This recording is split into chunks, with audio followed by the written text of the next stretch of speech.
I've never really done this type of riding on this bike. I've done a small enduro sort of loop at a friend's property, but today could be a bit interesting. It should be fun.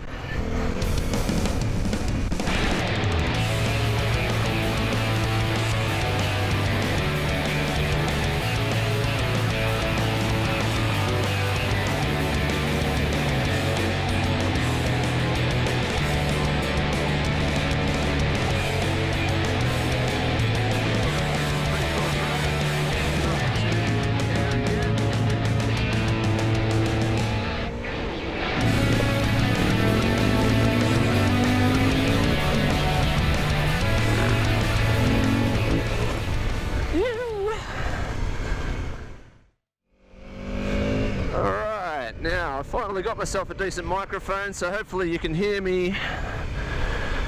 We're just down in Wingello State Forest. I've got Mel in front. He's normally riding a KTM 1190 Adventure. This time he's on his KTM 400. So it's going to be a bit faster ride today, hopefully. I'm still on the old CRF250L.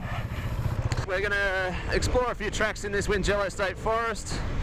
We're going to run a little Geo-cache at some point where we're going to have some waypoints for people to go and find. So we're just sort of mapping it out today. It's a bit wet. It's actually beautiful conditions. We've been in the middle of a massive heat wave, and then all of a sudden we've just had a couple of nice cool days in summer. So it's going to be a great day for riding. A little bit slick on the trails. This bike, so the CRF250L, standard exhaust, standard fueling, standard air filter. All I've done performance-wise is put a 13-tooth front sprocket on, and man, it is so good. I mean, it's not like an enduro bike. It's never going to be. It's really close to doing everything I want it to do. You know, the odd little multi-day ride, a bit of camping, riding to work. I don't live too far from my work, but yeah, nice little ride every now and then when you just need to get out on the bike when life's getting you down. Yeah, I'm really happy with the CRF250L. I've got uprated springs, so the Racetech front left fork spring is in there with the extra oil I think you put in. I think I put 3 of the washers on. It comes with washers to set the sag. I put 3 of them on out of 4, just as a bit of a mid to hard sort of setting. I weigh about 90 kilos without gear. And then the rear spring, I'm pretty sure it was a 12 kilo rated spring that I put on the rear. And it's evened the bike out. Yeah, I started with the forks and I was riding a bit front high, so I thought it wasn't too safe, particularly on the road. If there was a slightly wet road, I didn't feel confident with the front being so high and hard. So yeah, just changing that rear spring, sorry, still standard shock. Changed the rear spring, and it's leveled out the bike. I've got much more confidence with any little jumps that happen. It's pretty tall, but I'm 5'11", so I don't have any trouble with the height of the bike. I'm used to pretty tall enduro bikes. I'm really loving this CRF250L. I've spent maybe just under $6,000 on it Australian. It's a 2012 model. I got it with 800 kilometers on it. It had barely been ridden for 6 years. I just got it and I've just started modding it. Got the long range tank, the suspension of course, a few racks, the screen, new tyres, sprocket change, and now it's just like I can just get on it and go. Like I literally just hosed it off last time after I rode. Didn't really do a full clean, and it sat in the garage. And then Mel said we're doing a ride this weekend, and I said sweet. No air filters to clean, No oil changes to do, no tyres to change.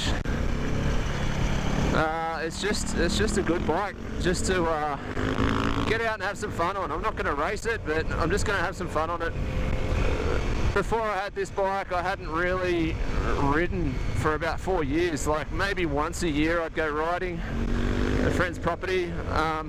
It wasn't worth it for me to register the bike. It was an enduro bike. It didn't have the blinkers on. It had motocross tyres on, all that sort of thing. It wasn't. You couldn't just ride it to work without a significant amount of work to get it ready. So I've just changed my attitude a little bit and just said, well, any sort of riding is better than nothing. So here we are, Wingello State Forest. It's pretty slick. I've got Pirelli MT21s. I could probably take a bit of air out of my tyres at the moment. I probably should stop and do that soon. But at the moment I'm just riding a little bit conservatively, but having fun. And that's what it's all about. When you come out into a forest on a day like this, when it's nice and cool, we're in the middle of summer here, but we've got a nice cool day, and it's just, look at this forest with these, with the fog and a couple of dirt bikes. It's just, it can't get much better than this.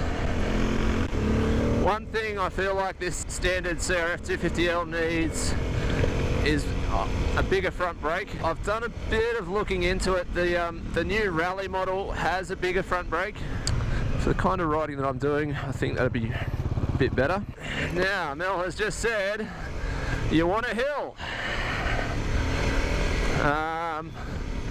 I'm not sure, but we'll give it a go. This is the first real challenge for this CRF. The conditions aren't super good for just testing out its capabilities. I mean, they're beautiful conditions, but it's going to be pretty slick coming up any sort of hill. I may take a bit of air out of the tyres. Here we go.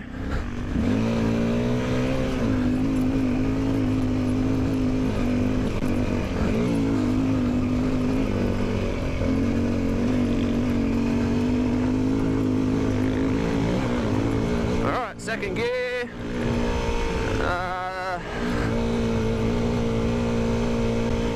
That's a nice little challenge.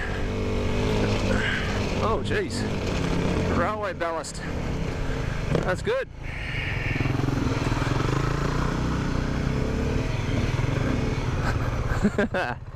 Nice. That was a cool little hill climb. The CRF in second gear was fine. It started to bog just a little bit, but I didn't need to clutch it. It just sort of picked up again, carried a bit of speed up the hill. First gear was way too low for that one, so I had to do it in second gear. Being a slightly different style of engine on the CRF to what you know, like an enduro bike engine would be, you can't just crack the throttle and have it immediately react. It just rolls on the power smoothly, so you just got to be a little bit prepared to carry a bit more speed through things. And no, it did really well. Felt the low down torque of the Honda engine. It's well known for the low down torque. And yeah, it was fun. Wow. This is Australian rainforest. We've got some tree ferns, we've got some bracken ferns on the ground. Eucalypt forest. It's beautiful. Pretty slick track.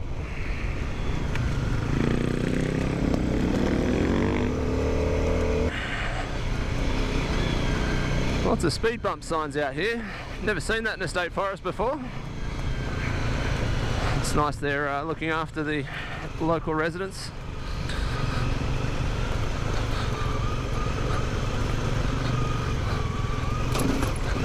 Yeah, it's best if you're coming down a hill like this, you're better off sort of slipping into the rut early.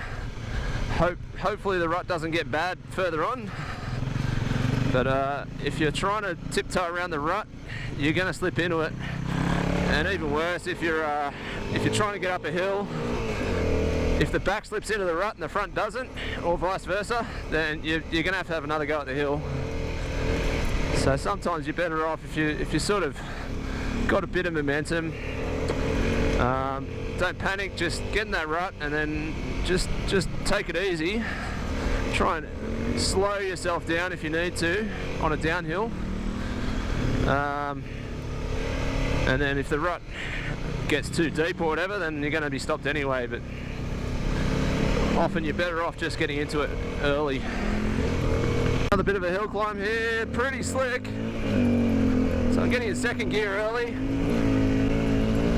Weighting the rear tyre a little bit, so I'm sitting down on the back of the bike a little bit. I mean, this bike's not strong enough to lift the front wheel too high, but you want to keep that rear wheel driving.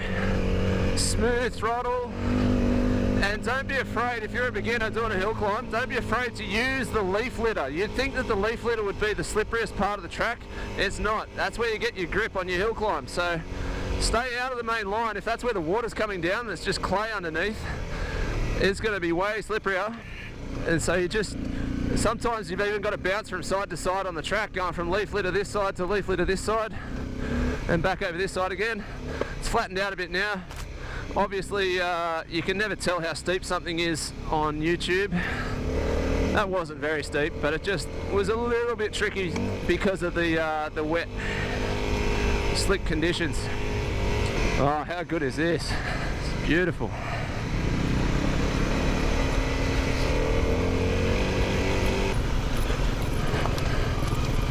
Shared roads, motorbikes, four-wheel drives, horses and bicycles. We can all live together.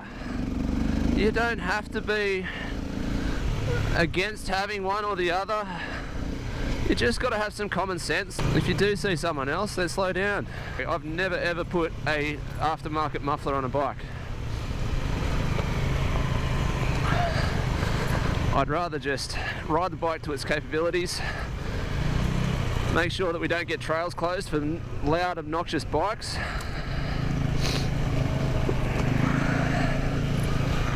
And just have fun. You don't have to be the fastest. You don't have to do the biggest and hardest hill climbs every time. Just being on a bike is fun. Yeah, nice.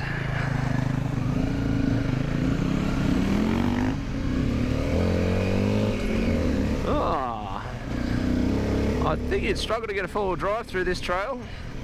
Definitely get some pinstripes on it. But for dirt bikes and horses and mountain bikes, this would be a pretty good one. So when you're on a nice flowy uphill like this, I like to stand up. Actually, this GoPro is making me stand up so that we get better footage for YouTube, but you really got to squeeze the bike with your knees a little bit and use your feet to steer. So if you weight your right peg, you're going to turn right. If you weight your left peg, you're going to turn left. So you can just sort of control things a little bit, not put too much pressure on your arms, not grip the death out of the handlebars, and just concentrate on being nice and smooth. And you'll get up some pretty decent little hills. And it feels like you're going fast when you're standing up. Have a little rest now.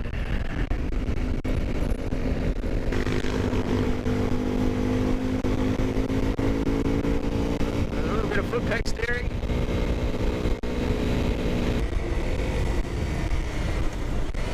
Bit of sand.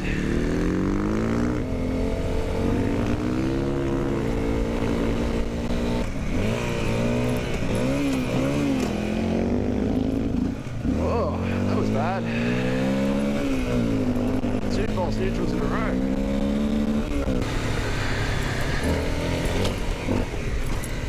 Yeah.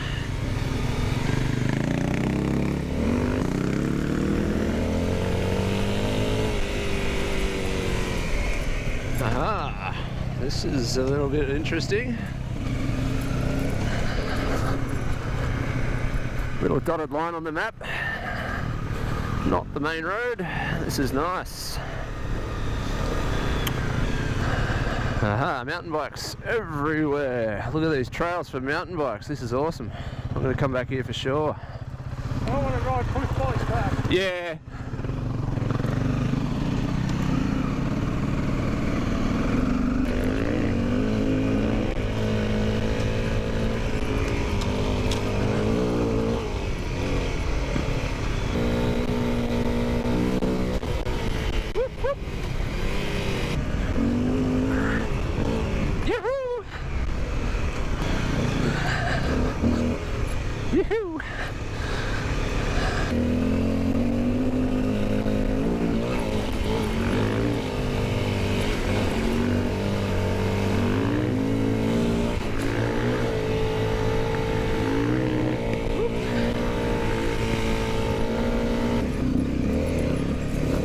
geo-caching the 250L.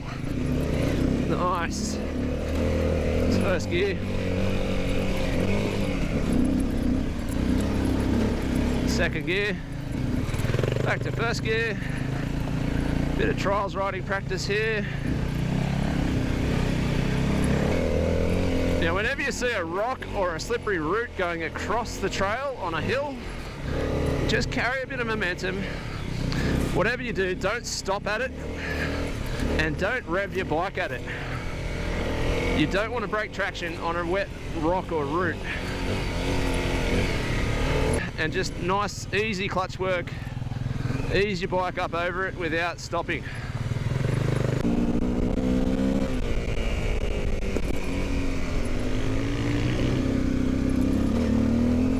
Don't know how long that mud's been there. I'm going to try and do a few more videos with some tips. Riding tips, off-road riding tips.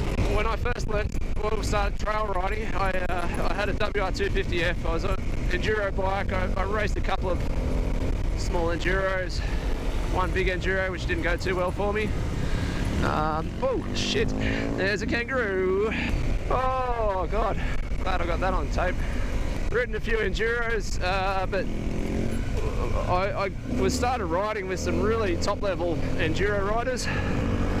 So for one thing, I had to get fast pretty quick to keep up with them on the trails. But I also had some really good education, just learning little tips along the way, you know, hill climb tips, going through sand sections like that one where I just washed out. And so yeah, I sort of took for granted just how good a rider I've become. And now since I've downgraded a little bit, got on a CRF250L, most of the guys riding these things are not coming from the same background as me. They're probably beginner riders or road riders.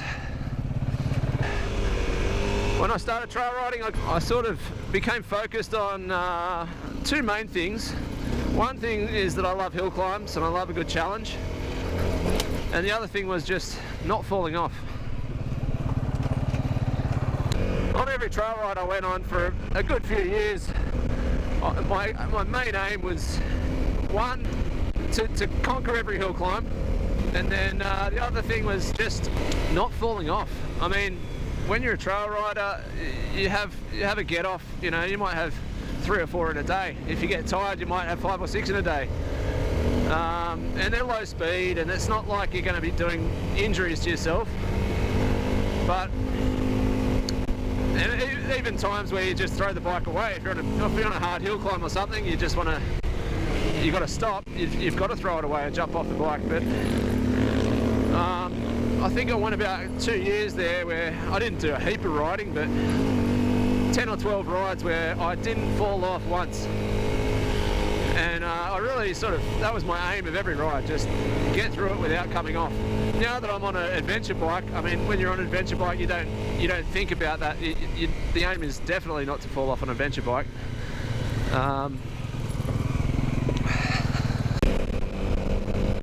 Alright, Mel keeps stopping on me. So what I'm trying to say is, yeah, I tried my best while I was a trail rider just to not have any of those little get-offs. And just get really good at the technical stuff, did a sort of trial style riding, standing up on the pegs, easing my way through situations, not panicking on the bike, and not chucking it away at all. So yeah, it's good fun, it's a good challenge, and it's a good sensible way to ride, really. Don't do anything you're not comfortable with. When it boils down to it, how much more fun is it going to be if you push it that little bit extra and you end up in a hospital? Is it worth it? And just be careful of those off-camber corners. In Australia we do keep on the left, so I'm keeping left on these trails just in case you come around a blind corner and there's another group of riders coming your way. Hopefully they're doing the same thing. It's always a good policy. Sometimes it's just easier to take the smoothest line. But yeah, always when I'm coming up the top of a hill or around a corner, always be aware to stay to the left or the right if that's what the custom is in your country. Thanks for watching. You can subscribe if you want. I'm not doing YouTube to become rich and famous. I just want to document a few of my travels. And if you enjoyed it, then I'm just happy that you've watched. So thank you very much, and I'll see you next time. Just as we're going down a pretty awesome little downhill, I'll probably do a few more videos with some riding tips, just simple trail riding tips. If I can pass on a few tips, then I'll try and do that in some future videos like I have here. It's all about getting out and having some fun. Challenge yourself if you want, or just come out and enjoy the scenery. It's up to you. Enjoy. All right. I'll catch you next time.